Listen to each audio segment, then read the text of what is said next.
This is Let's Talk Tribe, the official Let's Go Tribe podcast, episode 82, recorded on October 30th, 2017. I am your host, Matt Lyons, and in this week's episode, we've got a crazy, potentially tampered with World Series to talk about.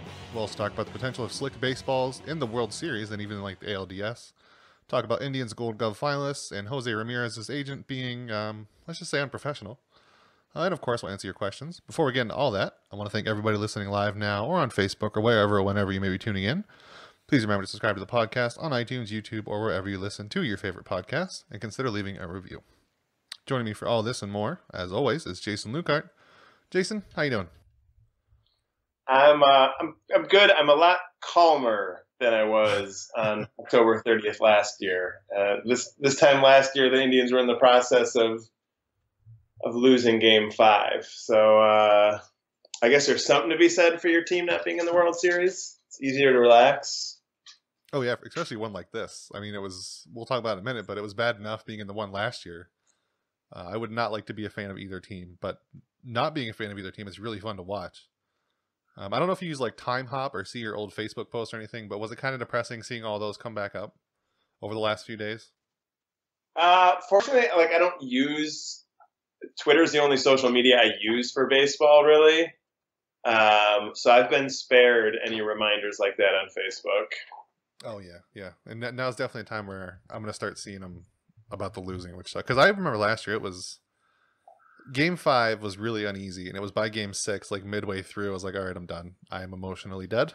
And by Game 7, I was ready to lose. So the next few days are going to be fun to look back, and at least we'll have something else fun to watch. Which, speaking of, this World Series has been insane. I think last time we talked, it didn't start yet, and we were just previewing it. I don't think either of us expected it to be quite this good.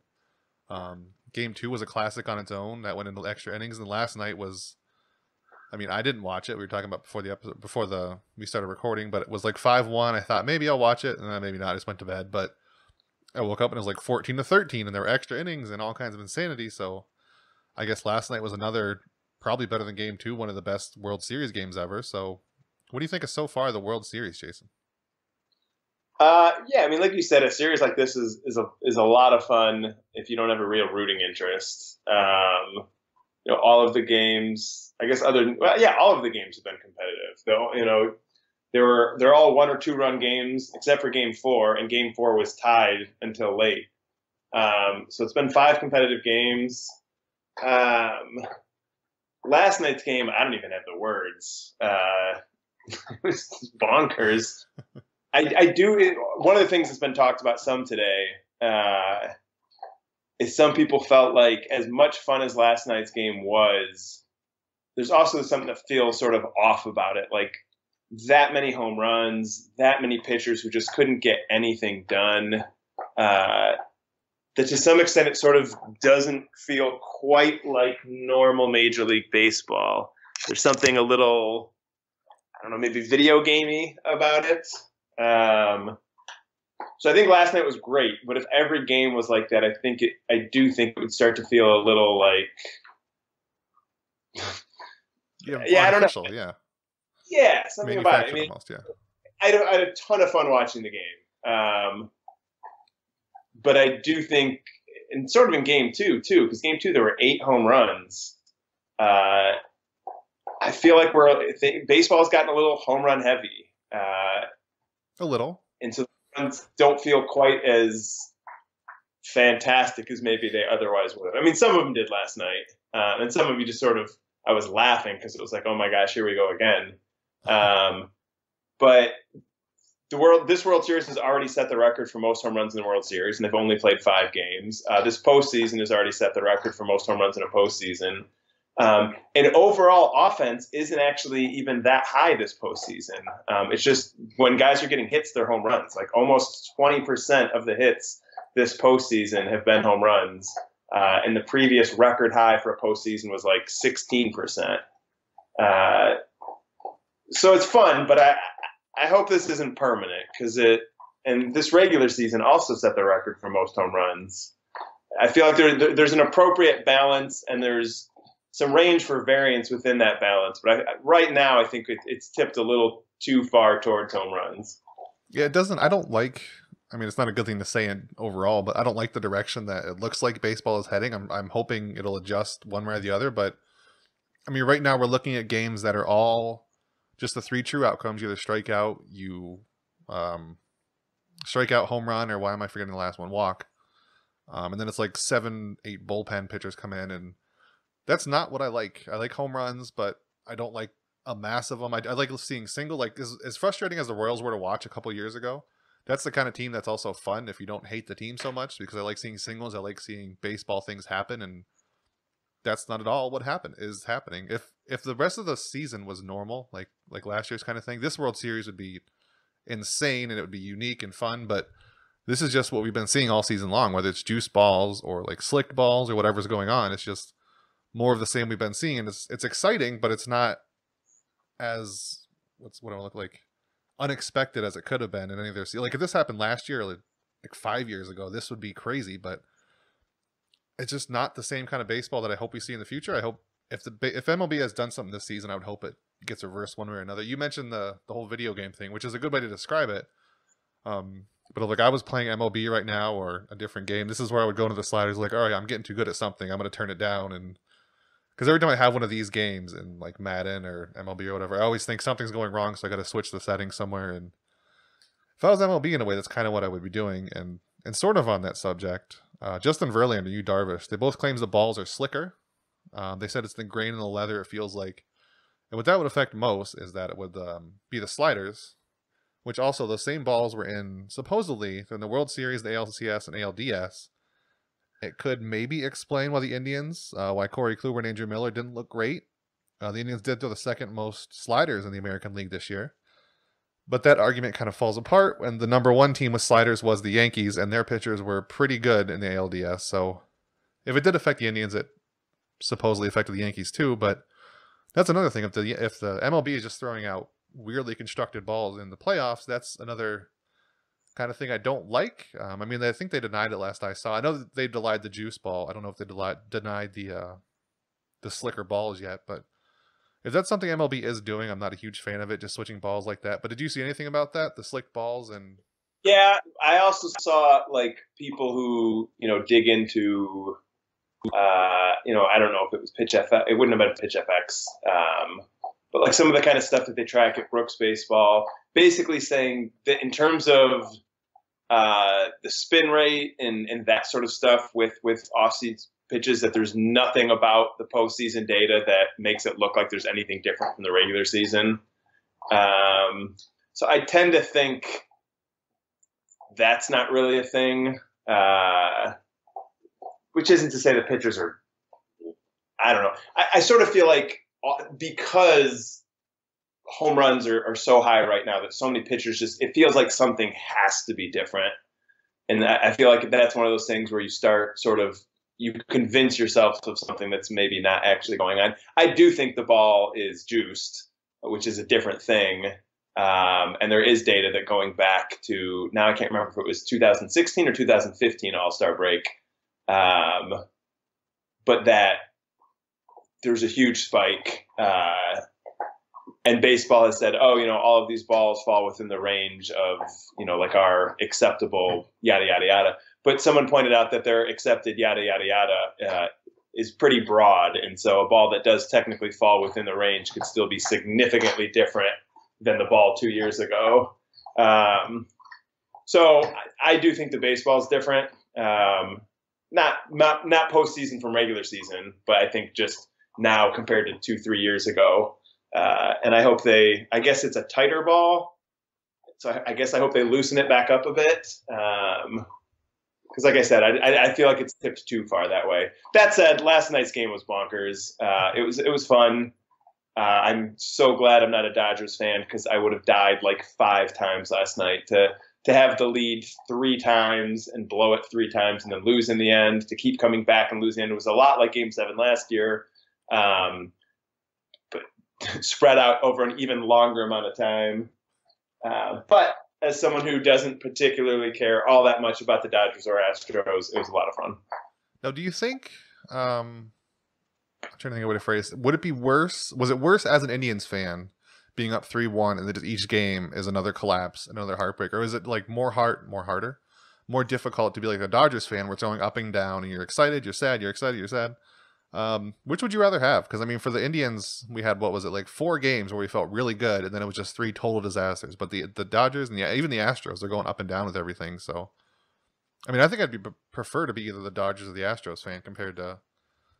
I mean, because the way it ended with the Indians, it was just so depressing at the end. It almost overshadows the first few good games. And if you're the Dodgers or the Astros, you have good games throughout the whole series to look at, I guess. For me, what happened with the Indians, having a significant lead, whether it's in the game or in a series, and then losing, for me is the worst possible thing. I think I'd rather get swept than do what the Indians did in the World Series last year and did in the ALDS this year and did in the ALCS in 2007. And oh my gosh, make it stop. For me, being super close and then letting it get away from you is the worst case. So last night's game for the Dodgers was sort of a single game version of what the World Series felt like as a whole to me last year. Absolutely. And then Natasha Turpitz on Facebook, she wanted to know, do you think the Indians would have taken a series against Houston or the Dodgers? I guess you kind of had to look at, assuming the Indians didn't collapse in upon themselves in the ALDS, if they made it to the Astros, would they beat the Astros? And I guess would they have also beat the Dodgers if they would have made it to the World Series? What do you think? I mean, this is such a boring answer, but like, I think they definitely could have beaten either team, and I think they definitely could have lost either. Like, those are the 3 best teams in baseball this year, and all 3 of them were great teams. All 3 of them won 100 games. I was talking with a couple of Indians fans who, after the ALCS, were like, "Man, the Indians would have killed the Astros," and it's like based on what? Like, I mean, the Indians have the best starting rotation, but the Astros, once they added Verlander, had the second best starting rotation, and the Astros have the best offense in baseball. Like, it's not that the Indians weren't as good as them, but I think the notion that like they clearly would have just crushed the Astros. The only example of that for me is in 2007 when they lost the ALCS to the Red Sox, and then the Red Sox swept the Rockies. It's like, man, the Indians would have beat the Rockies. So that's the one to me where it's like if they would have just won that series, they would have won the next one. The Astros and Dodgers are both great teams. I wish we had gotten to find out, but I don't think either team would have had a significant edge over the other one overall. Yeah, I don't think, unless we like assume everything that happened in the ALDS still happened. Like if Corey Kluber had some kind of injury, that's kind of no. Like there's no way I think they had a chance against the Astros or the Dodgers. Weren't the Indians one of the few teams that had a winning record against the Astros this season? I know it doesn't mean anything. It wouldn't be predictive, but I mean, that's at least something you could look forward to. And those games were all like when the Indians weren't even playing that well. I mean, they played them in like April and May, I'm pretty sure. Yeah, because I don't know if there's like something that the Indians have that they do well, the Astros can't do well, or it was just timing or what. But the Indians have a better bullpen, and we're seeing the Astros bullpen as a mess. But the Astros starting pitching is almost as good, and the Astros offense is better. I think it would have been a great series. I mean, Astros-Yankees was a great series. Astros-Dodgers right now is a great series. Like, Major League Baseball this year was really – I tried to come up with this word last week too, and then like Tuesday, the day after last week, was like, that was the word I was looking for, now I can't think of it again.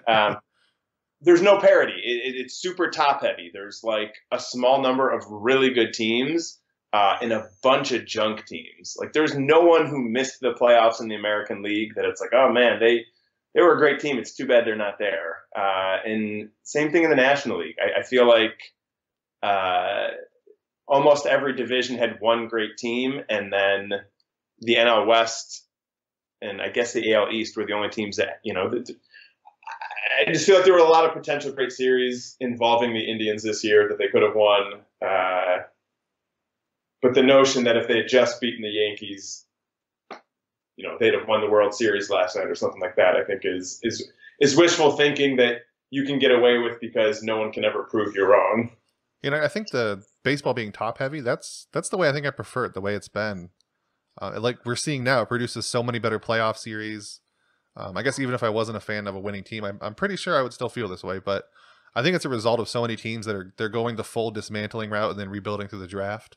There's just so few teams that just reload now and hope to be mediocre and maybe sneak into the playoffs. It's if you're not going, you trade away everything and you go all in for a rebuild. I don't consider that tanking, but that's just what people are doing now. It's what we saw. So many teams, if you're even like the Royal, well, I guess the Royals are dumb and went all in, but if you're just another team that's halfway in at the trade deadline, there's no point in just kind of trying to limp in if you're going to risk everything in the future. It's all just burn it all down now and go for the future. I think more fans are more understanding now than they've ever been to that because they see the teams that are doing well that have built through that. I mean, there's still probably franchises like the Yankees and the Dodgers who, if they tried to do it for so many years, fans would get up in arms about it. But it's just the right way to do it now, and it's just the way teams are doing it. There's also the fact that, I mean, like the Yankees and the Dodgers, they have so much more money, but even them, it's all players they brought up through their own systems mostly. They just can afford to pay them after they get the free agency, which is another big thing. But there's just no more grabbing a bunch of free agents and hoping it works, and then you have a bunch of mediocre teams and a couple bad ones and a couple really good ones. It's you have enough really good ones to fill out a playoff bracket and then a bunch of bad ones, which I don't think is the worst thing in the world. If they're not going to be in the playoffs, I don't really care if they're bad. Yeah, I mean, I think certainly, and we talked about this, I think it was during the NBA finals, that if you're not a big fan of a sport, a small number of super teams is better than a bunch of okay teams, because if you're not a huge fan, you tune in towards the end, and then it's great to watch great teams playing each other at the end. For me, for baseball, it's pretty dependent on the Indians being one of the teams that happens to be good. When the Indians were bad and the Yankees and Red Sox were winning every year, my tune about what I preferred would have been very different. Yeah, see, mine isn't like that. Even then, I always prefer my team to be a good one, but I'm perfectly fine with having a few super teams, I think, I don't think that's going to change anytime soon unless somebody finds a better way to rebuild than what the Cubs and even the Indians I have don't know. done. I don't think it can be like the NBA just because a couple players can't make the same difference that they can in the Yeah, NBA. not really like the NBA, no. And high draft picks aren't the same certainty that they are, or relative certainty that they are. I mean, it's the Astros. Certainly they bottomed out, but they could just as easily have drafted players who aren't Carlos Correa and aren't Alice Bregman and aren't the guys they have. They could have had the same draft picks and ended up with a much worse collection of talent. So the bottoming out was part of it.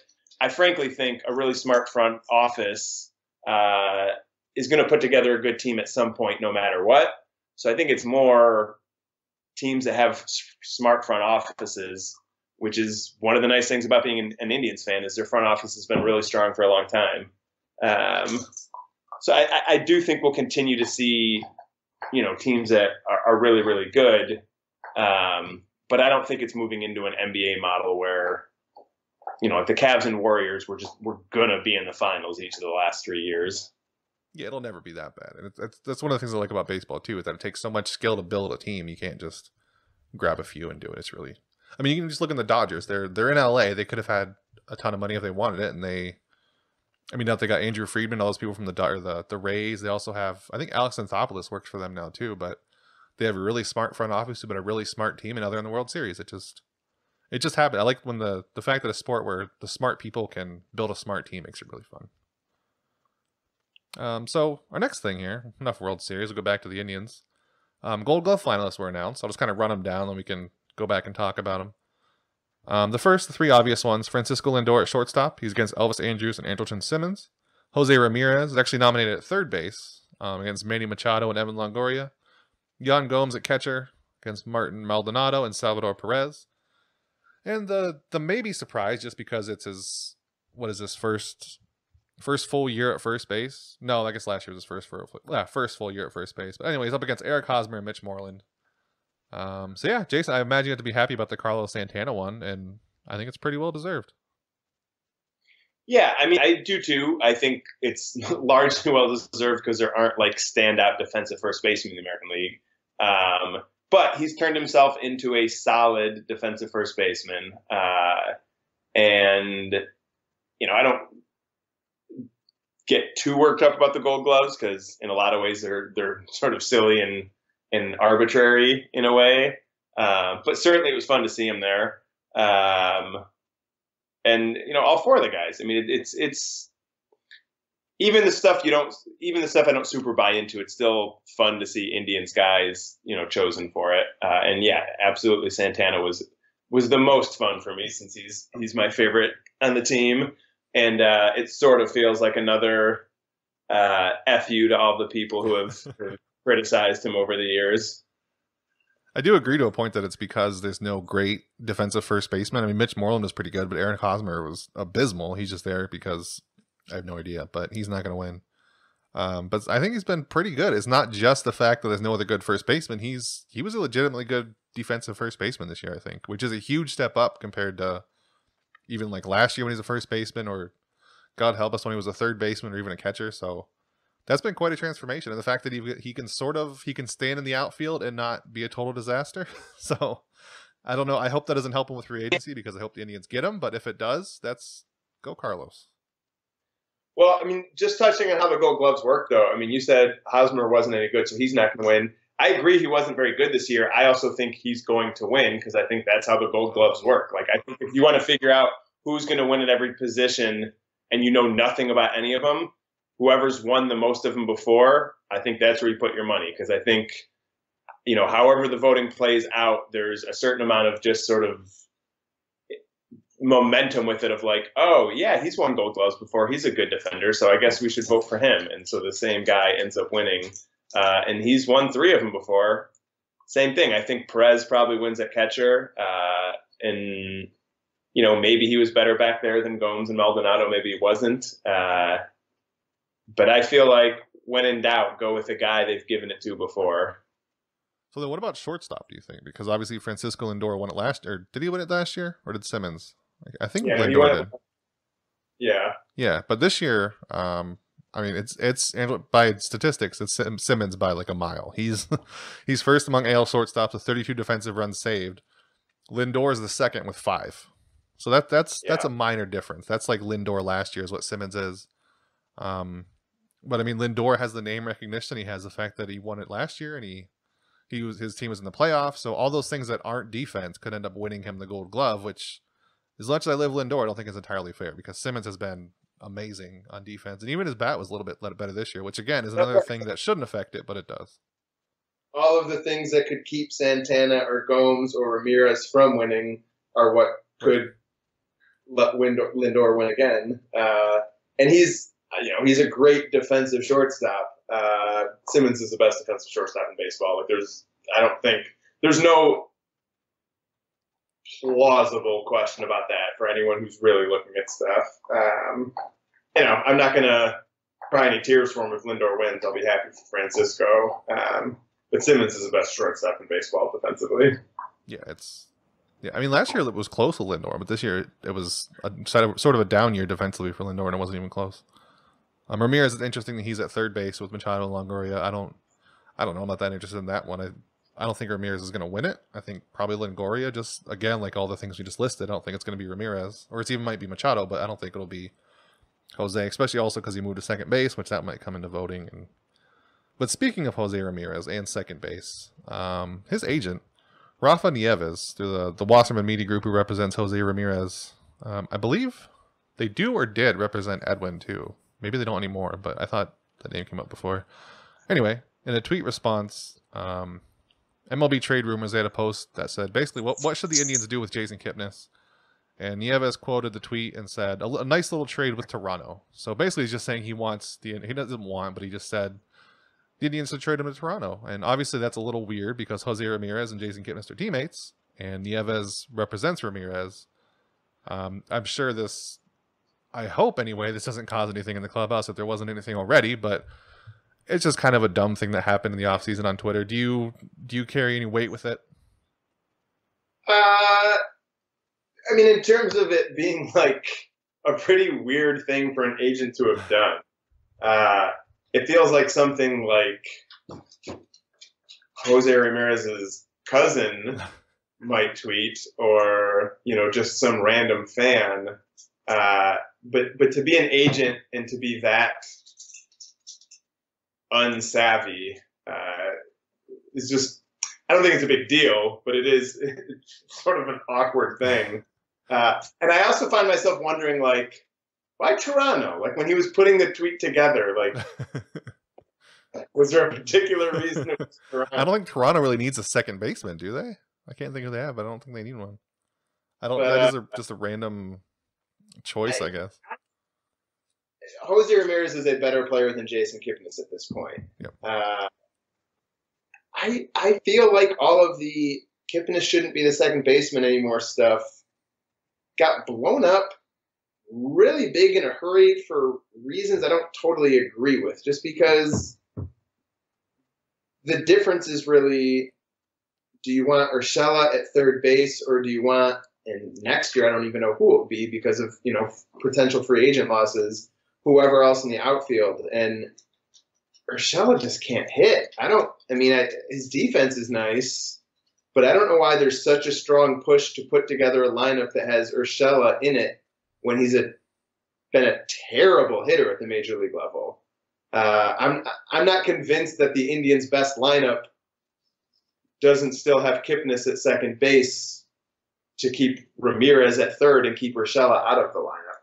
And if Kipnis is going to the outfield and Ramirez is staying at second, then I think the Indians are in a position where they should be looking to find a third baseman, because I don't think. And I really wanted Urshela to work out a couple of years ago, and maybe he still will. But I've never understood in the last few months why so many people have been like, good riddance to Kipnis at second base. I think it's safe to say you're uninvited from the Yandy Diaz club. So I don't know if you're invited in the first place, but didn't even mention him. So you are disinvited if you ever were in the first place. But that's another option at third. I mean, that's the bat half of the Urshela Diaz combination. It might be a little bit less defense, but it's the bat half, and he hasn't hit either. He keeps getting talked up as the bat half, but where's the bat? It's still in AAA. That's the only place it's ever been. He was, I'm looking up now, but wasn't he really good in the last couple months? Which is only a couple months, but he was also only bad in a couple months. He might have been really good for a week or two somewhere in the last couple months. I think it was more than a week or two. Hold on, let me look real quick. But I think, I don't know, if Brantley doesn't come back, that's an interesting thing to deal with Kipnis. Do you easily just put him in left field, or do you maybe like put him in center and let Bradley Zimmer go in left because you trust Zimmer to be more versatile? I don't know. I think Kipnis showed he's not a great. I don't think Kipnis is a center fielder for a number of reasons, but partially it depends on how the outfield shakes out and what sort of need there is there. But and I know we'll get more into Indians roster stuff next week when the World Series is over and qualifying offers and things like that are starting. But I would not be so quick to push Jason Kipnis out of second base, much less out of Cleveland entirely. And Yandy Diaz, second half, 123 WRC plus. That's pretty good. He only struck out 60% of the time, walked 13. So that's not entirely out of the realm of possible, or maybe a little less, obviously, but he's always going to have a high on base percentage. And if he can play third base the way we've seen him play, which is not awful, I don't think that's a horrible, especially if Jason Kipnis can't play in the outfield effectively, and he's not a great second baseman. He never really was. And then if his bat doesn't come back, he keeps getting injured. I don't think Diaz over there is the worst possible thing in having Jose at second. But I don't agree with him being out of Cleveland entirely. I think they will find a place for him, assuming his bat can't come back. Everybody always just throws out first base if Carlos doesn't come back. Do you see either him or Brantley maybe sliding over there? It's just, I think people always see first base as the one you can just dump anybody off, which I guess is sort of what happens, but I've never really seen Kipnis as a first baseman. I guess it's been suggested a lot that Brantley can move over there, but I've never seen the Indians show any interest in that. So I don't know. If nobody leaves, if they keep Santana and Brantley, it's going to be hard to find a place for Kipnis, but I think they will, one way or the other. Jason Kipnis is a better baseball player than Urshela or Diaz. So if the roster stays where it is and the outfield spots are filled, Jason Kipnis should be starting at second base, and Diaz and Urshela should not be starting. Yeah, I guess that's not terrible. Because I guess overall he is. I just think there's a chance that Diaz could be better within like a really short amount of time. It could even be like next year. Because I do think Kipnis is falling off faster than we'd probably like him to. Because I mean, this was a really rough season, and he's getting older. How much more does he have in his contract? He still has a little bit, but I just still don't believe in Jason Kipnis long term at this point. But I mean, I agree with you. He's getting older. I mean, I can't argue that. Time is happening.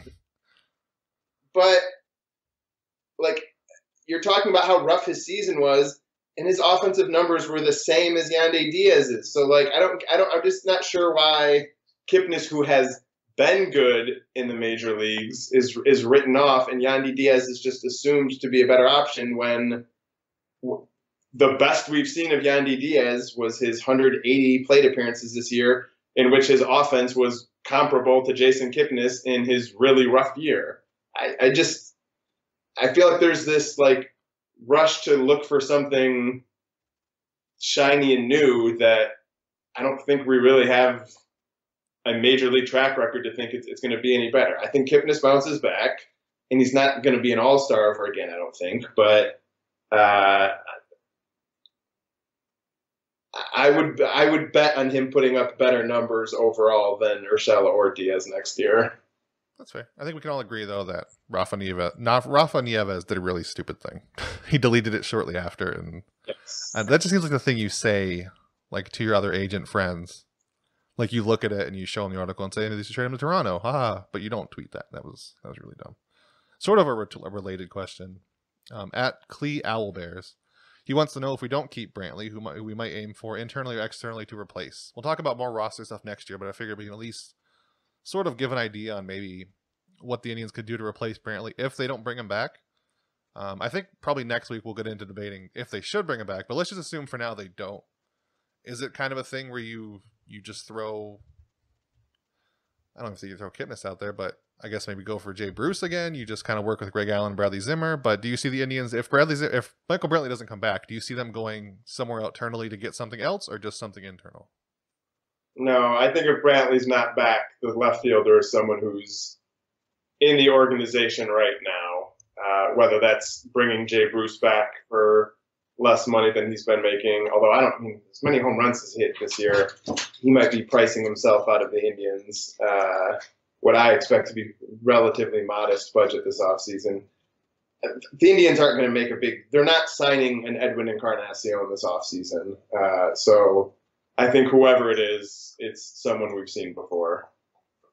Yeah, I agree. If they're not going to pay Michael Brantley $11 million, they're going to find it. Yeah, it would have to be somebody internal. I think you're going to find somebody better than what you could potentially get from Michael Brantley for that money. So if they do let him go, I think it's just somebody inside the organization that they love and want to see get more playing time over there. So our last question, last thing we'll talk about here is a very important topic, very baseball related, very important here. Matt Schlichting on Facebook, our own writer, Matt Schlichting. He wanted to know which player on the team would be most likely to win a dunk contest. Now, this is a very important question, but I wanted to answer it, or I wanted your answer too, obviously. But who do you think would be the most creative, and if anybody can even dunk on this team? But assuming they could, who would win the dunk contest if there was one? If we lower the rim to 9 feet for them, I don't know. Lindor gets some pretty good air on the celebratory jumping high fives, and he's obviously got a lot of charisma. So in reality, I'm sure there's some guy in the 40-man roster who I'm not thinking of, but of guys that would come to mind to most Indians fans quickly, I think it'd be Lindor. I think it would be I'd want it to be Jose Ramirez, like the equivalent of, who's that really short player that won a few years ago? I tried to look him up. He played for the Celtics and the Knicks, and then Nate Robinson. Yeah, that's the one. Nate Robinson. He'd be like our Nate Robinson. I'd want him to do something with like his helmet flies off and he dunks or something. But I was gonna say Spud Webb, and then I remembered you weren't born. Listen, Grandpa, the one that was more recent. But yeah, my vote would be Jose. Assuming he can even dunk, it'd be Jose Ramirez. I would think Bradley Zimmer could probably dunk. He's a tall, lanky guy. Anyway, he can get a bunch of speed and jump up there and dunk. So the other part of this question, not really part of this question, but would there ever be anything you think the baseball could do that's like the NBA dunk contest, where baseball players could like show how creative they can be with something baseball related? Because I know the dunk contest is kind of wearing thin for a lot of people, but it's a neat idea to be able to do something that you can do while you're playing baseball and also be really creative at it. I tried to think of something before we went on, but I can't think of anything really. I guess like bat flip competition.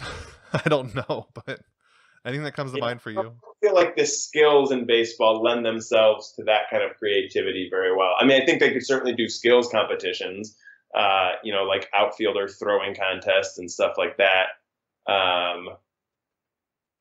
But there's creativity doesn't really jump out at me when I think about baseball plays. Yeah. Oh, and I'll go Like back to. Oh, go ahead. it's more instinctual and stuff like that. So you're not really like planning ahead of time what you're going to do. Yeah, it's not. I think bat flip is like, or maybe like flipping the ball on a ground ball. Like, see how creative you can do it behind your back or whatever. But yeah, nothing that would be even close. Going back to Kipnis for 1 second. Jay Levin in the comments. Let's go Tribes, Jay Levin. He said Kipnis makes $12 million more in 2018 than Urshela and Diaz combined. Yes, he's clearly the better of the three, but is he $12 million better? So I guess if you want to bring money into it, would it be worth not getting? Because would you want to free up the $12 million and take the hit that you take for putting in Diaz or Urshela over Kipnis, or is it worth it just to keep him and the $12 million and not be as flexible in the offseason?